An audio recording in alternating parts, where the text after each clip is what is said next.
Hello hello. कहाँ ही गे? अरे घरे में ही है, बड़ी दिन के बाद फोन कैले ही।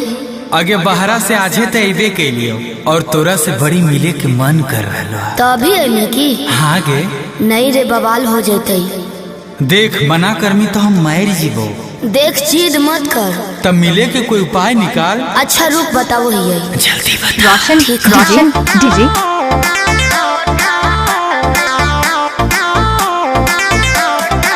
काजी खतू चक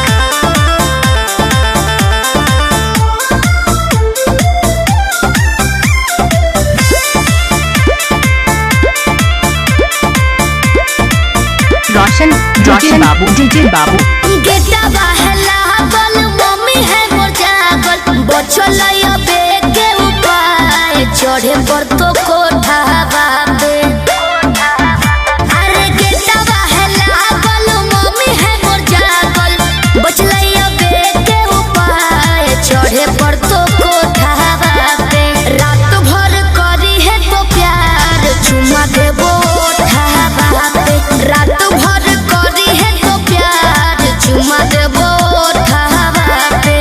रोशन डीजे तोही हमर बाबू तोही हमर सोना तोरे में बसो है परान अब हियो कोठा बाबे। तोही हमर बाबू तोही हमर सोना तोरे में बसो है परान अब हियो कोठा बाबे। तोरा खातिर चाहे जते जान चुमा लेबो ओठा बाबे। तोरा खातिर चाहे जते जान चुमा लेबो ओठा बाबे। रोशन डीजे बाबू काजी खतू चक Music by Arya Sharma।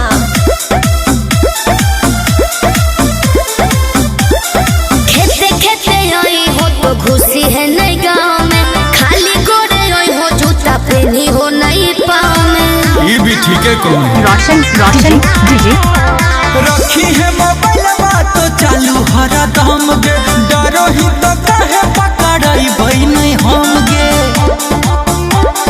मिठी तोरे बतिया मार दे है मतिया डोलो है तोरे परिमान अब हियो कोठा बापे।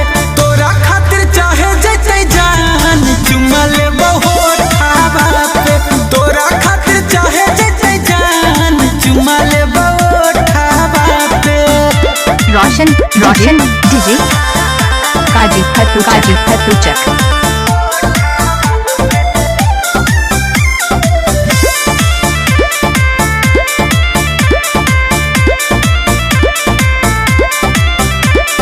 तोरा हो बतइबो पलान एगो सुपर, ओढ़नी गिरइबो नीचे चढ़ जइ हो ऊपर। अरे हम चढ़ जीवाए चढ़ जइ है। हमारा नहीं बुझे गोरिया तनाया नारी कोठवा पर चढ़े के है पूरा जनकारी। अमन बेले गुंजन पहुँचे से पहिले एक बेरी कर दी है फोन वहीं जबरो डहावा पे। रात भर करी है तो प्यार चुमा देबो ओठा पे। तोरा खातिर चाहे जते जान चुमा लेबो ओठा बापे। रोशन डीजे बाबू